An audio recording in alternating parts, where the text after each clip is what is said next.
Welcome students in biology class. In previous video we described about the air and air pollutions. Okay. And what is the causes of air pollution? We also discuss about them and what is the effect of air pollution we discussed. Today we describe our next very important component of the natural resource, that is the water. Water is a wonderful liquid. Water is an inexhaustible natural resource. This is the inexhaustible natural resource है earth surface का. It occupies very large area of the earth surface. Means there is the three part of the earth that is covered only through the water. Some amount of water exists in the form of water vapor in the atmosphere. In except them, some water that is also present in the atmosphere in the vapor form. Okay. Most of the water earth surface is saline. Normally you see the added in TV or radio, that is always listen about them. Save the water. Why that is called the save the water? Because the purified water or fresh water that is very less. Maximum water that is the saline. Means 75% 97% water which are present in the sea, they are saline in conditions. Okay. Fresh water is found in the frozen ice caps at poles and on snow covered mountains. जो fresh water है that is present in the frozen form ice cap के रूप में और snow covered के form में that is present in a particular regions means on the poles. Okay. And the fresh water that is also present underground water, and the water is river, lake and pond is also fresh. That is very less amount, only 3%, in which 3% में भी जो fresh water है उसमें से 2.7% जो water है that is present in the polar regions or pole regions, means that is present in the form of ice. Means only 0.03% fresh water are available for the using for human beings. That is clear. What is the importance of water for living beings? इसका importance क्या है human beings के या living beings के लिए? तो water is the essential for living beings. Water necessary component for survival of the living organisms. Okay. Because why? Because first it provide a medium for all cellular process of the text place. जितने भी cellular components है body के cells हैं उसका medium ये provide करता है. That is clear. Second, it is necessary for the transportation of substances from one part of the body to the other in dissolve form. या डिफरेंट कंपोनेंट को body में one part से different दूसरे part में transfer करने का काम करता है and they are solubilize them. Okay. It helps to maintain body temperature. Water that is also help the maintain the body temperature because जो मैक्सिमम ब्लड है का पार्ट है उसमें वाटर है. Means 90% of water are present in case of blood. तो blood जो होता है पूरे बॉडी में सर्कुलेट होता है. Means they maintain the temperatures. और वहाँ पर टेम्परेचर कौन मेंटेन कर रहा है? जो वाटर उसमें मिक्स है. That is clear. It is required to maintain balance of salt with in the bodies. Body में सॉल्ट की मात्रा को भी ये मेंटेन करने का काम करता है. यूरिन के द्वारा उसको डिस्चार्ज करता है. आज during the summer seasons on the body surface you normally know about the sweat are secreted. वो क्या है? सॉल्टी है. ठीक है. जो रिमूव किया जाता है बॉडी से. तो सॉल्ट की मात्रा को भी बॉडी में मेंटेन करने का काम करता है. Terrestrial life forms require fresh water because their bodies can not tolerate और get rid of high amount of dissolved salt in the saline water. जो terrestrial organisms है that is require the fresh water for survive. Okay. And the next one, all the reactions which are present in the bodies or others that is that takes place within our body and within the cells occur between substances that are dissolved in water. तो different type जो reaction होता है body में that is occur only in the presence of water. Normally you know about them. In our body there are different type of enzymes are present, but this enzyme are active only when that is the food is converted into the liquid form. Okay,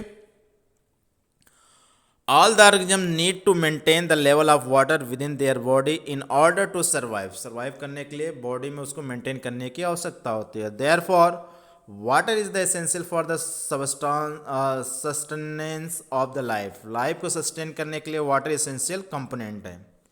the ability of water decide the number of individual of each species that are able to survive in a particular area and also the diversity of life there. Water availability based पे ही यह indicate किया जाता है कि वहाँ पर किस तरह के स्पीसीज सर्वाइव कर रहे हैं, because this area that is the particular habitats which are developed because that is required different type of nutrient that is present in such areas. ठीक है, जैसे मेघालय रीजन की बात करें, मानिसराम की बात करें, जो ये वो एरिया है हमेशा वहाँ पर रेनफॉल होता है तो वहाँ हमेशा हरा भरा ही दिखता है. क्यों? Because that is the moisture contents are always present in this atmosphere. नमी होने के कारण वहाँ पर हमेशा ग्रीन ही रहते हैं. That is clear. Next related है आपका वाटर का वाटर पोल्यूशन. तो what is the definition of water pollution? We describe about them. जो पोल्यूशन का डेफिनेशन दिए हैं उसमें केवल वाटर यूज करिए, सॉयल एयर को वहाँ से रिमूव कर दीजिए, आपका वाटर पोल्यूशन हो जाएगा. क्या है वाटर पोल्यूशन? क्या है? It is the defined as the an undesirable changes in the physical, chemical and biological quality of water due to the addition of unwanted and harmful substances that are called the water pollutions. Okay, means quality जो water की वो physically based पर या chemically based पर या biological based पर change हो जाए. ठीक है, उसको हम कहते हैं वाटर पोल्यूशंस. क्यों होता है? Because due to the unwanted and harmful substances that is mixed with them. Okay, water pollution adversely affect living organism by making the water unsuitable for use. water pollution वो directly affect करता है living organisms को, because this is not suitable for them, means they can not use for drinking purposes. So what is the causes of water pollutions? Water pollution is caused due to the following reasons. There are different reasons for the water pollution. First one, water dissolve the fertilizer and pesticide from agriculture fields and take them to the nearby water bodies where they cause harmful effect on aquatic life. ठीक है, तो जो agriculture field होते हैं उसमें जो fertiliser pesticide use करते हैं, यू नो अबाउट देम. जो पेस्टिसाइड होता है herbicide that is non biodegradable, जब रेनफॉल होता है तो उसके साथ फ्लो करके वो रिवर या पॉन्ड में चले जाते हैं, means that is the causes the water pollutions.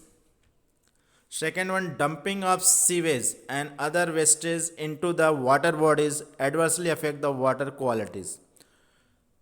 Dumping of sewage को डायरेक्टली डिस्चार्ज किया जाता है just like river of Gangas. ठीक है, या पॉन्ड्स जो नियर है उसमें यदि सीवर को डायरेक्टली उससे कंटेक्ट कर दिया है तो उसका वाटर भी क्या होगा? पोल्यूटेड हो जाएगा. As well as the dumping, और उसमें जो वेस्ट मटेरियल है डंपिंग किया जाता है, मतलब डायरेक्टली कूड़ा करकट डाल दिया जाता है, that is also affected. Just like you see यदि temple, normally you see the temple कहाँ प्रेजेंट होते हैं? हमेशा रिवर या पॉन्ड के किनारे होते हैं. ठीक है, जो उसमें माला फूल चढ़ाया जाता है, जो वेस्ट मटेरियल होता है उसको कहाँ डाल दिया जाता है? सीधे रिवर में फेंक दिया जाता है. That is the one causes of pollutions. That is clear.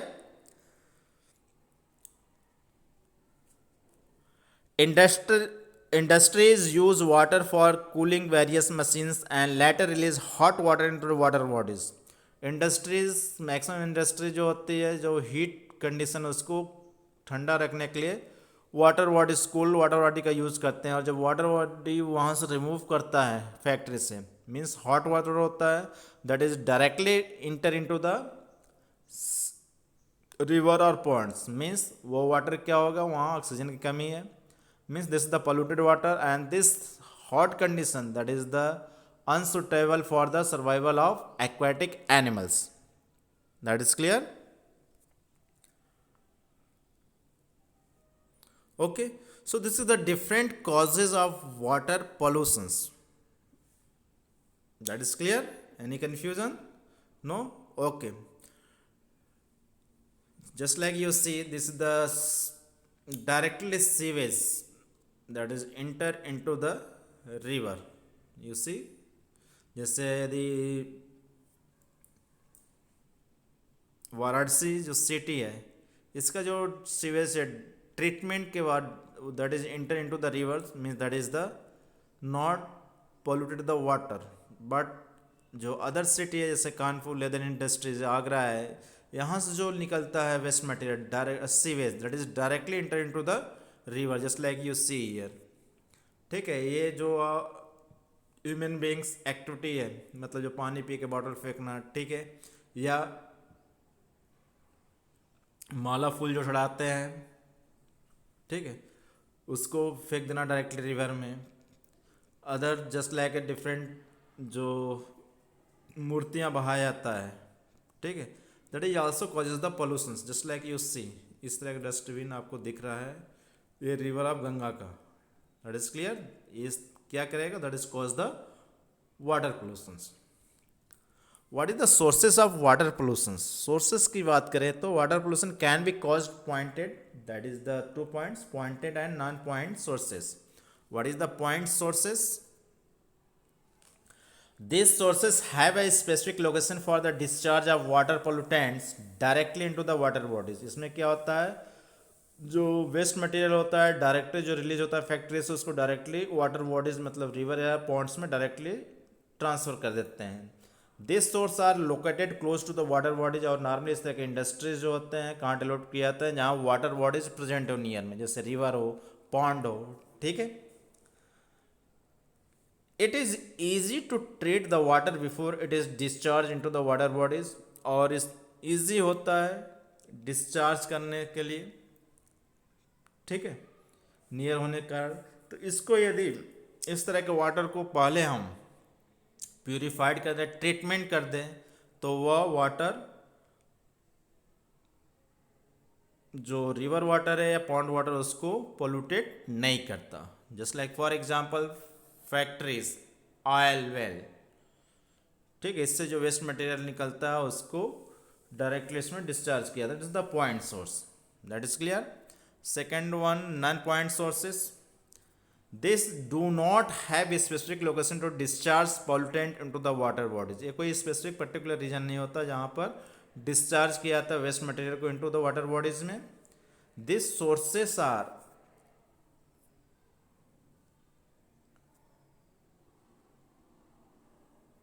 Scattered. ये स्कैटर्ड फॉर्म में होते हैं, मतलब कहीं से भी ट्रांसफ़र कर दिया जाता है, रिवर में डाल दिया जाता है. This sources are difficult to monitor and treatment to remove pollutant in therefore time taking and costly. इस तरह का जो पॉल्यूटेंट है इसको रिमूव करने में लॉन्गर ड्यूरेशन लगता है, ठीक है, प्यूरिफाइड करने में भी this is a time taking process हो जाता है. Okay, so this is the non-point sources. For example, runoff from fields, logging areas, etc. जैसे रेनी सीजन में रन ऑफ वाटर फ्लो का क्या आता है, ठीक है, जस्ट लाइक ए क्रॉप फील्ड्स, ओके, या हिली रीजन से ऊपर से वाटर फ्लो के नीचे आता है. Okay, so this is the non point sources which causes the water pollutions. What is the affect of water pollutions? क्या अफेक्ट पड़ता है वाटर पोल्यूशन का? The polluted water can affect the life form in various वे.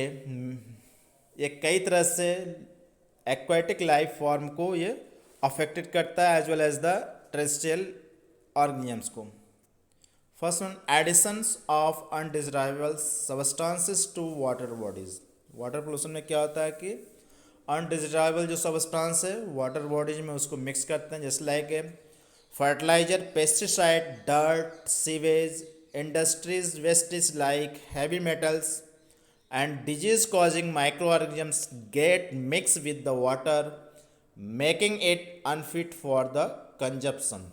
ठीक है, इस तरह के जो वेस्ट मटेरियल होता है which are causes the disease,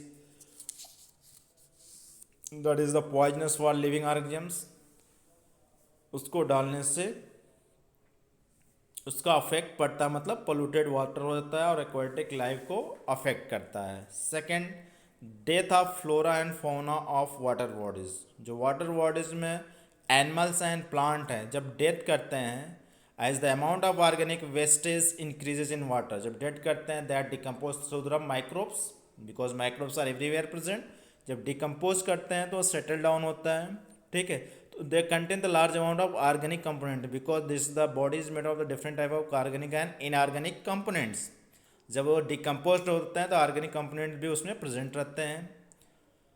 bacteria and other organisms multiply very fast by using the dissolved oxygen present in the water, thus making the water bodies deficient in oxygen. This lack oxygen in turn kills the fishes and other aquatic animals.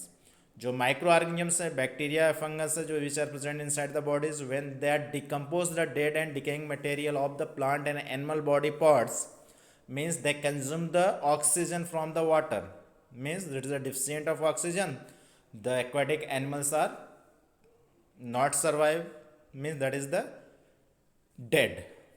Okay, thermal pollution or charge in the temperatures, change in the temperatures. Sudden marked change in the temperature range of water bodies in which the aquatic organisms are living can be dangerous for them, for may affect their breeding. जैसे यदि normal temperature पर जो organism रहता है aquatic habitat में, यदि एकाएक उसका टेम्परेचर बढ़ जाए, जैसे हम जो कर रहे हैं इंडस्ट्रीज वाटर यूज़ कर रहा है उसको कूलिंग करने के लिए मशीनों को, ठीक है, और उसके कूलिंग करने के बाद उसको फैक्ट्री से डायरेक्टली रिलीज कर दे रहा है रिवर में, यदि वो डायरेक्टली रिलीज हो रहा है तो मीन्स वहाँ का जो वाटर का टेम्परेचर है वो बढ़ जाएगा. And this water temperature can not survive the aquatic animals as well as जो ब्रीडिंग कंडीशन या ब्रीडिंग ऑर्गेनिजम्स का है वो अफेक्टेड हो जाएगा, क्योंकि एक पर्टिकुलर या that is a required minimum temperature for the, एक उनका स्पेसिफिक टेम्परेचर होता है जिसमें उसमें फर्टिलाइजेशन होता है, मीन्स ब्रीडिंग प्रोसेस होता है.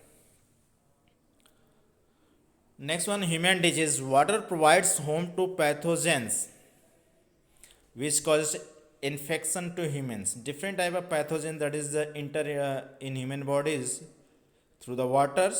This pathogen includes viruses, bacteria, fungi, nematodes, protozoan, etc. ये कोई भी ऑर्गेनिजम्स हो, जैसे वायरस भी हो सकता है, बैक्टीरिया भी, फंगस भी, नेमेटोड और प्रोटोजोआ भी होते हैं. And cause the diseases such as typhoid, cholera, jaundice.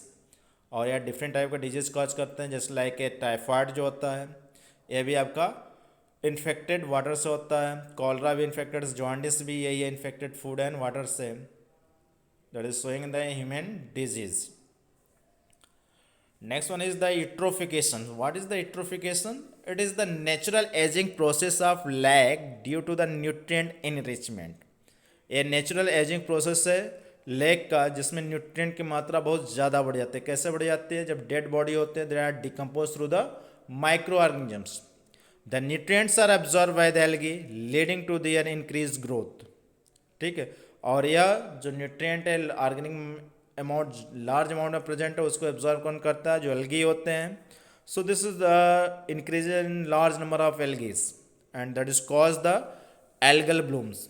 The algal blooms restrict sunlight and stop oxygen transfer. अब एल्गल ब्लूम पूरा सरफेस पे यदि प्रेजेंट हो गए मीन्स सनलाइट को ट्रैप नहीं करने देते वाटर में, जिससे उसकी जो क्वालिटी और डिग्रेड होती है, as well as the stop oxygen transfer. जो एयर के सरफेस पर एयर मूव करता है सरफेस ऑफ वाटर पर, उसमें mix that is mix of oxygen, वो भी स्टॉप हो जाएगा. This cause the death of aquatic animals and plant. और इसके कारण जो एक्वाटिक एनिमल्स एंड प्लांट है वो डेड हो जाते हैं. That is clear. तो what is the eutrophication? Means that is the contain the large amount of nutrients. Next one is the biomagnifications. What is the biomagnification? Normally हम इसको एक term बोलते हैं, biomagnification means increase the toxic substances into the food chain. एक food chain में यदि toxic substance का concentration बढ़ता जाए, ठीक है, उसको हम कहते हैं biomagnification. The pesticides and other chemicals use in the crop field enter the water source due to the rain. ठीक है, क्रॉप फील्ड के द्वारा जो केमिकल्स हैं means pesticide herbicides which are non biodegradable, water के साथ फ्लो करके कहाँ चला गया, रिवर में आ गया। This enter the food chain, और ये फूड चेन में इंटर कर गया, and keep on accumulated of इस trophic level as they can not be tick up मोन्स, और इस ट्रॉपिक लेवल में वो जाके स्टोर होने लगता है। फॉर एग्जाम्पल डीडीटी, डीडीटी एक तरह का ये कंपोनेंट्स है which are use in case of as a pesticides.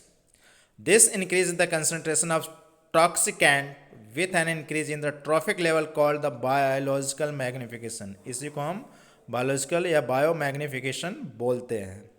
ठीक है, और इसका एक एग्जांपल दे रहे हैं, जो बर्ड है fish eating birds.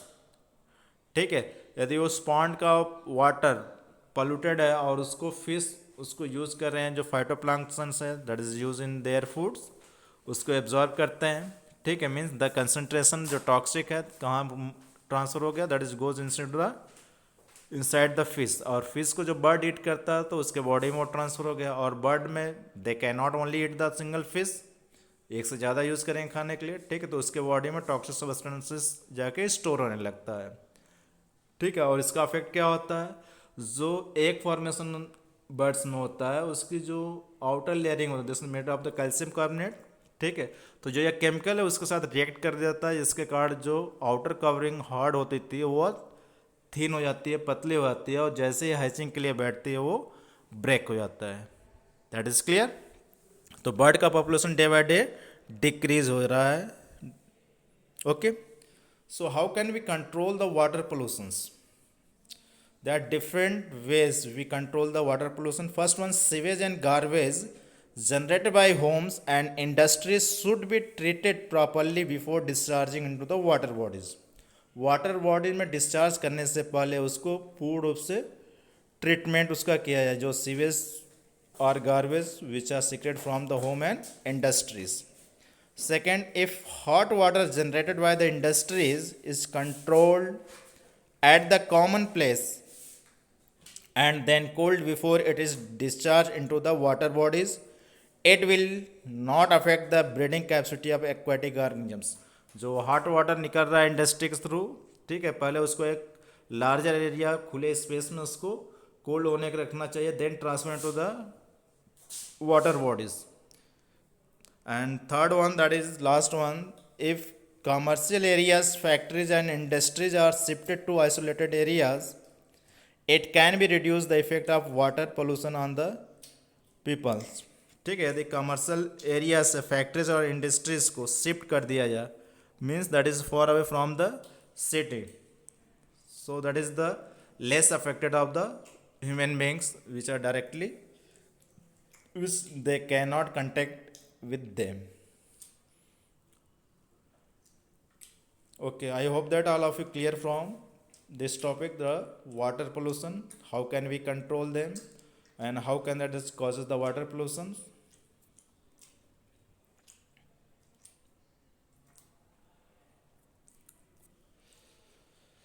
Thank you for watching the videos।